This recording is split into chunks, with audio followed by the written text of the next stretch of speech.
Ladies and gentlemen, boys and girls, addicts of all ages, welcome to Canadian Sober, eh? My name is Doug, and I will be your host tonight.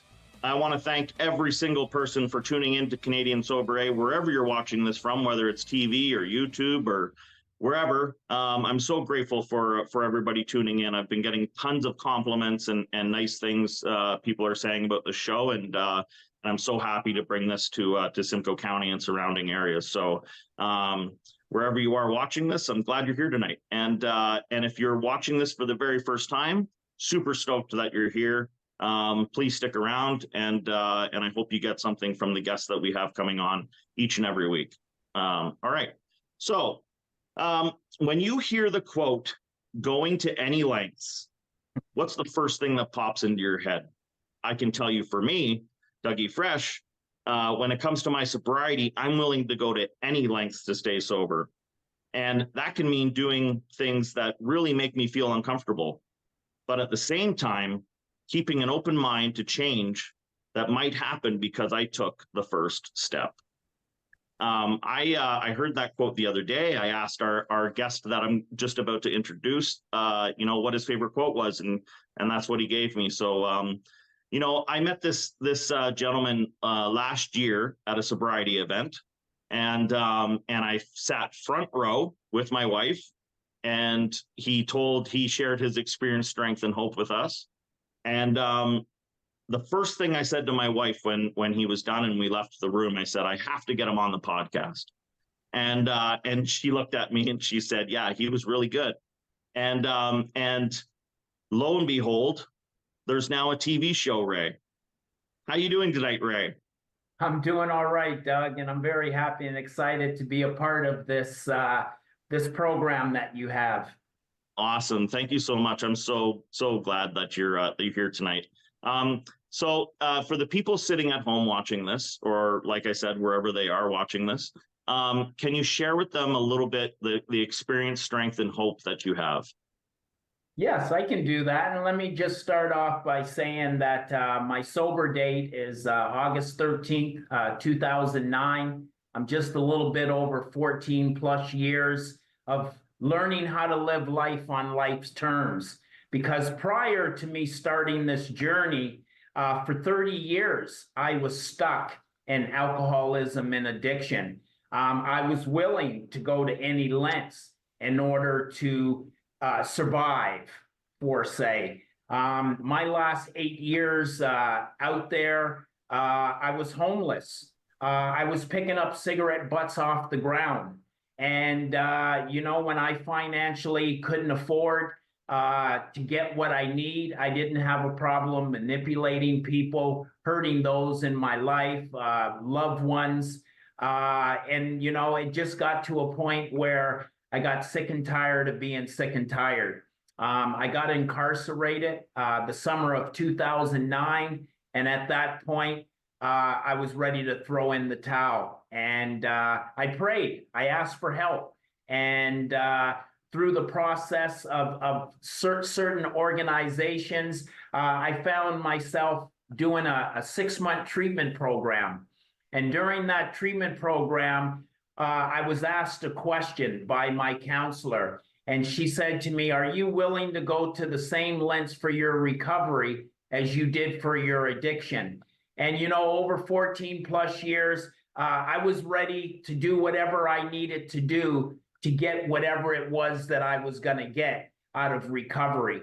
And I can honestly say now that I continue to go to those same lengths to keep what I have over these 14 plus years. What has it been like for me? After I finished a 6-month treatment program, I joined a 12-step recovery program where I was introduced to the 12 steps of recovery, and it allowed me to look at a lot of my defects of character. It allowed me to address the wreckage of my past. It allowed me to approach those that I harmed or those that I had hurt over a period of time, that I could approach them and make that amends, clear my side of the street, if I may say. And along the way, I've been able to develop a spiritual connection to a power greater than myself. And I'm not ashamed, Doug, to sit here and say that power for me is God.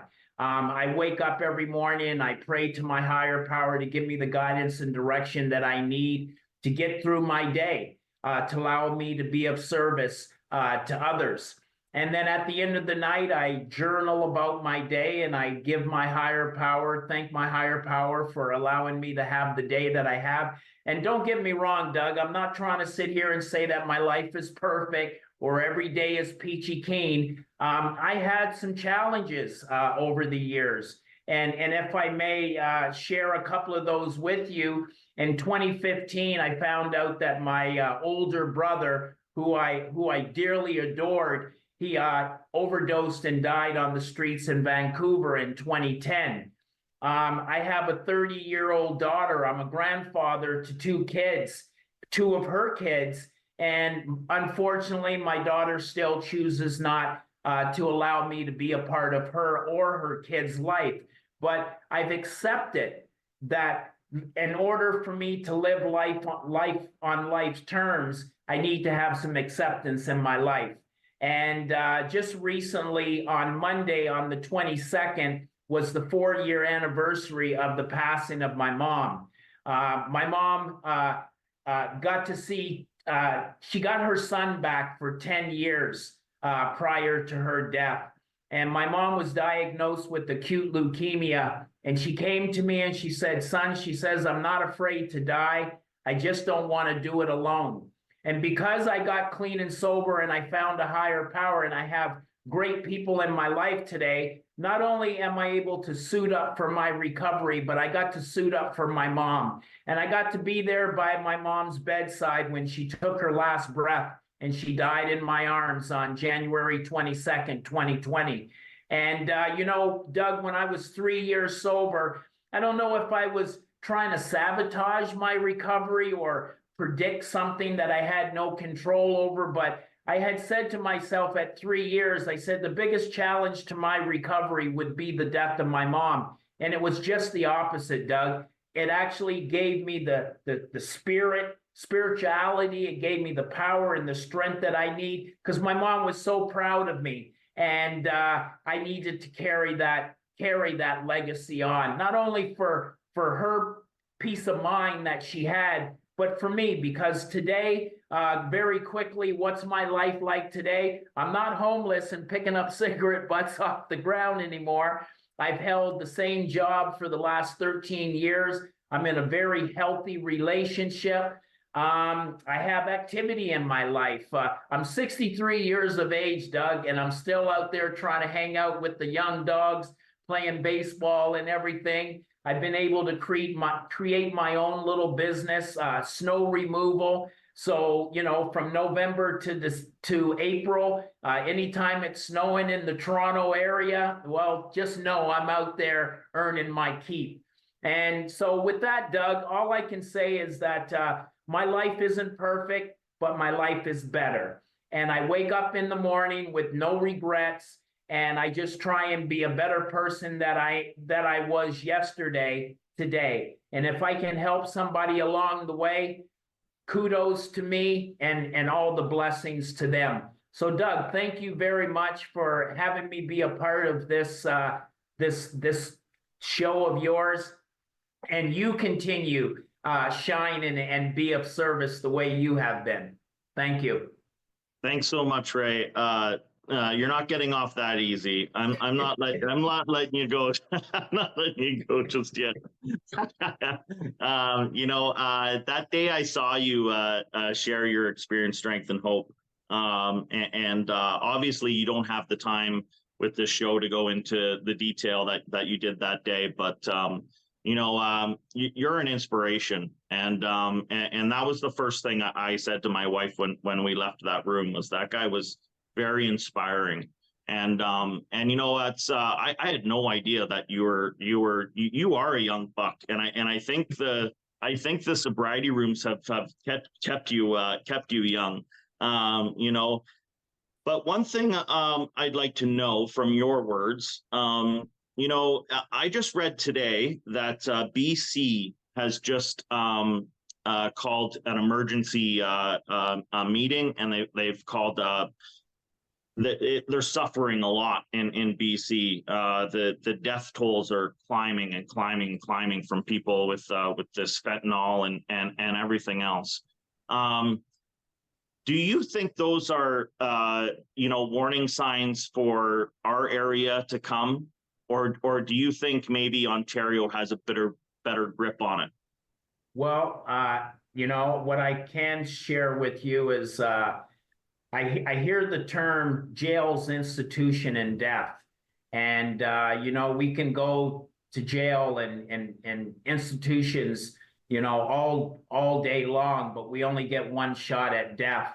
And, it's unfortunate, but still to today, I cross paths with people that I used to use with out there. Like they're still out there almost 15 years later. And, it's very sad. And, I'm just blessed that I was able to find a peace of mind or some clarity to start my journey when I did, because I could very well, I very well could be one of those people that are out there still suffering or passing away. And as you mentioned, being on social media and that, like I'd say on an average of twice a month, I'm seeing pictures of being posted of people that I knew or knew of that have lost their battle to addiction. I'm not really too up on point about the depths and BC, but I know here in Toronto, just seeing it in the downtown core, seeing it on the subway, it's really broadened and has expanded. And I don't know what the city needs to do, but I know one thing for sure, and that is, in order to change the life that you're living, you have to want something better. And I know that was the key for me. People could talk to me till I was blue in the face, but it wasn't going to happen until I was ready to throw in the towel and ask for help. So hopefully I pray for these people every night, and hopefully people will, make that decision that they need. God bless them all. Yeah, it's I don't know the exact numbers also, but I know it was a lot, and they had mentioned in the article that if they kept going at the same rate, that their numbers might double by the time this comes next year, and that's a scary thought. I know here in Collingwood and surrounding areas, I've seen homelessness and things like that pick up. And I'm seeing it more. It's more in my face than it was, before. And I always think to myself, what can I do to help? What can I do to correct this situation? But I think you nailed it on the head. It's something that I think, I had to be desperate enough to want this lifestyle and to want what I have today. And I'm grateful for what I have today. But there was a time in my life where I could have easily said no to anything that was offered to me. I call my wife the drill sergeant. When it was time to get sober and it was time to start a new life, she really pointed me in the right direction. And she wasn't taking no for an answer. It was either go sleep out on the street or do this thing that that's working for everybody else. So it was really, really scary. And every time I see those people out on the street, every time I see somebody in active addiction, I always think to myself, there but the grace of God go I. Amen. And I think I have more compassion today, being almost 8 years sober and clean. I have more compassion today for the people out there struggling. Collingwood, that I'm hoping to get on, just got a Busby Center. So there's a place in Barrie called the Busby Center, and they help people who are still living on the street. And now I'm going to be picking up some of those people from the Collingwood Busby Center and bringing them to recovery meetings. So it's a great feeling when you're able to help. But that brings me to my next question for you. Do you think we're doing enough, or do you think we can do more? And if your answer is we can do more, what are maybe some suggestions that you have? Well, you know what? As far as it goes as doing more, or do I think we're doing enough? I mean, at this point, all we can do is just make ourselves available. When the newcomer comes into the room, we close my meeting with the responsibility pledge. And whenever another alcoholic or addict is suffering and asking for help, someone that's on this side, I like to refer to as someone on this side of the fence, it's my responsibility. In order for me to keep what I have to give it away. What more is there to be done? Just continuing doing what we're doing.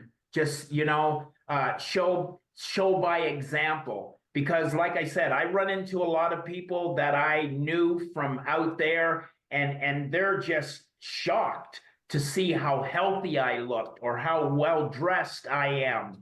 And I don't go about doing the preaching, and I just let them know, hey, when you're ready to get what I have, then you let me know and I'll point you in the right direction. But you got to have some willingness in order for that to happen. Yeah, I think that's a great thing that we have today in the program, because before I got sober, it was always about, I'm going to imagine it was probably the same for you. It was always, what's in it for Doug, yeah. And I can say probably, what's in it for Ray, and when we get sober and clean, it's not about me anymore. It's about what can I do to make your life better. Yeah. When I'm sitting across the table with a newcomer and I'm taking them through the steps, we're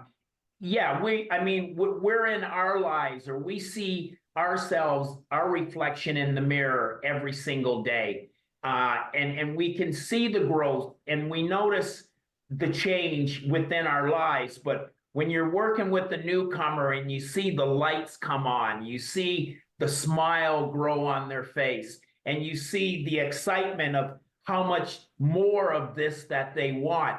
But at the end of the day, I've heard a lot of people, it's like they start their journey and then they want to have 10 years. I don't want that, because that means I miss out on everything in between. This program, recovery, it's one day at a time. And, all I can do today is what I need to do. And that is waking up in the morning, give acknowledgement to my higher power, be of service, which I'm doing with you. And then I have a home group that I'm going to in a couple hours after this. So that phrase that you use when we started the meeting, and that's going to any lengths, there's that phrase, never say never. And that being said, it's never say that I'll never pick up or I'll never drink again. And I have to respect that. But in the same sense, I say, well, then I need to make sure I'm going to any lengths in order so that I don't pick up or I don't use. I'll tell you, I love my life today. Another phrase that we have is, stick around and because we'll love you until you learn how to love yourself. And I've stuck around for a while, and I can honestly say and look in the mirror and say, I love myself. I'm happy and I'm grateful that I am the person that I am today. And maybe I can make a difference in somebody else's life. I'm probably almost willing to bet that you have. When we talk about, rock bottoms, and like you had a rock bottom, I had a rock bottom, our rock bottoms might be different from somebody else's rock bottoms. And I think that's important to convey that, you don't have to go all the way to the bottom floor to accept this gift of sobriety. One thing with tying into that, what was maybe like your rock bottom moment, and then what was your aha moment when you were like, maybe this thing's working? Like when did you start to think, okay, I think I'm going to stick with doing this kind of thing? Well, you know what? It's funny that you asked me that. So the rock bottom part, I've always looked at it this way. It wasn't this moment or that moment or this moment that I felt that was a rock bottom moment. I felt that once I became powerless and my life became unmanageable, I was scraping rock bottom. That's where I lived, rock bottom. 26 years ago, give you an example. 26 years ago, my daughter was then 4 years old. Her mother kicked me out of the house. And my daughter asked her mother, she said, "Mommy, why doesn't Daddy live with us anymore?" And her mom didn't hold no punches. She says, "Your dad has an alcohol and a drug problem." So I had my daughter in my custody every second weekend. And I truly believe it was a power greater than myself that tried to intervene in my life. And my daughter jumped in my lap and grabbed my face and looked at me the way I'm looking at you. And she said, "Daddy, I wish you wouldn't drink or do drugs." And that message went in one ear and out the other ear. And I wouldn't see that child for 12 years from that day. I mean, if that's not a rock bottom, if, the love that I have for that child, if I can't stop living the lifestyle that I'm living for her, then how could I basically do it for myself? Being homeless, downtown Toronto. I don't mean homeless as in sleeping on the heating grades and that, but I mean, I didn't have a roof over my head. I was sleeping in stairwells, lobbies of banks. I was couch surfing. I was in detoxes. I was in and out of jail. So that last 8 years was a bottom. The fact is that I just got to a point where I was just sick and tired of being sick and tired. I wanted more for myself. And what was the ha-ha moment? When I was in treatment for, I think, over the first month, I started to notice I was eating better. I was putting on some weight. I was laughing and carrying on with the guys. I was starting to feel better. The process was starting to develop. I don't know. I guess it's putting that cake in the oven and having the oven light on and slowly watching the cake starting to rise. I don't know. I don't want to be corny about this, but the fact is that I started to feel alive. I was sleeping better. I was showering. I had a change of clothes because when I was out there, I may have had a shower once every 2 or 3 weeks and wearing the same clothes. So change was starting to happen. Growth was starting to happen. And I was starting to have a little bit of hope because I started developing a foundation, somewhere that I could stand. And over the course of the years, now I'm able to start building structure. And there is no roof on my structure because I'm always building, always building. I'm grateful to be where I am today and being able to live life on life's terms because I keep going to any lengths.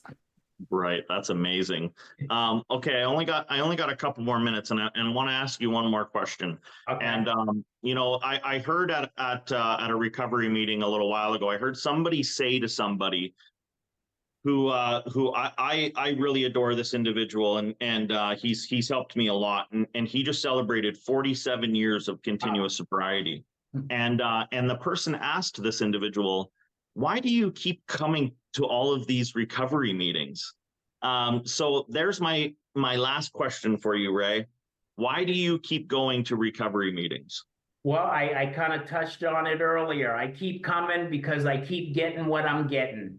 The fact is that the other thing that was mentioned when I first started this journey is I needed to change people, places, and things. And the people in my life are like-minded people, healthy people. The places I go are the rooms. I keep coming back because this is where I want to be, and this allows me to stay connected to the process, to the solution. I keep coming back because it works. It just works. And as long as I keep making myself presentable to it, then I'll keep getting what it has to offer. Yeah, I think that's a great message. I'll share with you what this gentleman said, who had 47 years, and I only hope I can become half of what this guy is. He said to the young guy, he said, if I stop going to recovery meetings, then I'm a goner. And he said, if I'm a goner, how am I going to pass on all of the knowledge that I've obtained in the last 47 years? How am I going to pass that on to other generations? And it made me think, there is no magic solution. There is no magic key. I have to keep going for my benefit and my sobriety. And in doing so, I can help the next, suffering addict and the next suffering individual, So it's a matter of going to any lengths to stay sober. And, I've asked those old timers the same question. Like I've heard old timers that had 25, 30, 35 years, and they come back and they're getting a desire chip, or they're getting their 1 year again. And it's like, what happened? And they say, I stopped going to meetings. I stopped working with the newcomer. I stopped being of service, and I lost my connection to a higher power. And those are the things I refuse to let go of. Absolutely. Thank you so much, Ray. I'm so excited and blessed that you came on the show today. Thank you. And I hope, I'm so glad our paths have crossed, and I wish you nothing but the best of success going forward. And I'll be at that event again this March. Oh, awesome. Me too. Okay. Thanks, Ray. Thanks everybody for tuning in to Canadian Sober. Stay blessed, stay sober, and we'll see you guys on the flip side.